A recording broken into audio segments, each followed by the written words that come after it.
Good morning class 10th student. अब हम बड़े भाई साहब कहानी को आगे पढ़ेंगे। मेरा जी पढ़ने में बिल्कुल ना लगता था।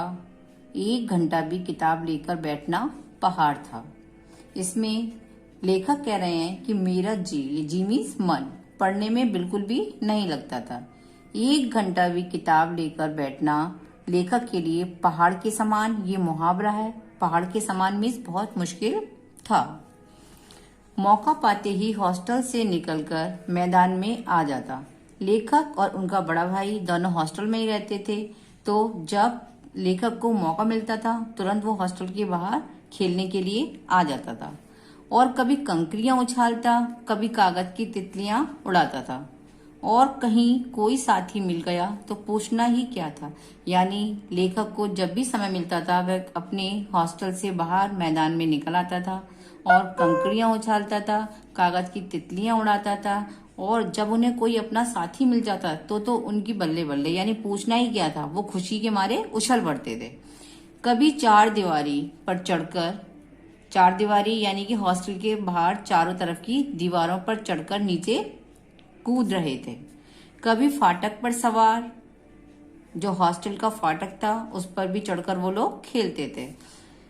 उस फाटक उस पर सवार होकर उसे आगे पीछे चलाते हुए मोटर कार का आनंद उठा रहे थे। आनंद उठाना मीन्स मजा लेना। लेकिन कमरे में आते ही भाई साहब का वह रुद्र रूप देखकर प्राण सूख जाते थे। जब वो लेखक खेलकर अपने कमरे में आते थे तो बड़े भाई साहब उनको देखकर बहुत गुस्सा करते थे। बड़े भाई साहब का रुद्र रूप मीन्स भयानक रूप देखकर लेखक के प्राण सूख जाते थे, यानी लेखक बहुत डर जाते थे। उनका पहला सवाल यह होता, कहाँ थे? जब लेखक घर आते, हॉस्टल में आते थे तो तुरंत सबसे पहले बड़े भाई साहब उनसे यही पूछते थे कि तुम कहाँ थे।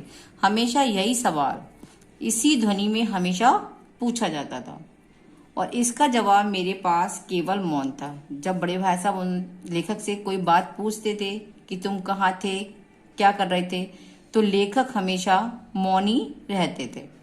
ना जाने मेरे मुंह से यह बात क्यों ना निकलती कि जरा बाहर खेल रहा था।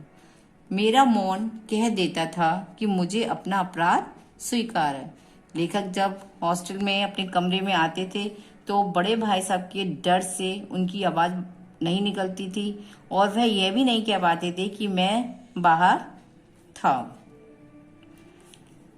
उन्हें अपना अपराध स्वीकार हो जाता था और भाई साहब के लिए उसके सिवा और कोई इलाज ना था कि स्नेह और रोष दोनों के ये अपोजिट वर्ड है, यानी स्नेह का विलोम रोष है, से मिले हुए शब्दों से मेरा सत्कार करते। सत्कार मीन्स आदर, यानी वो कभी स्नेह भी करते थे, गुस्सा भी करते थे, अपने भाई का इस प्रकार से सत्कार करते थे।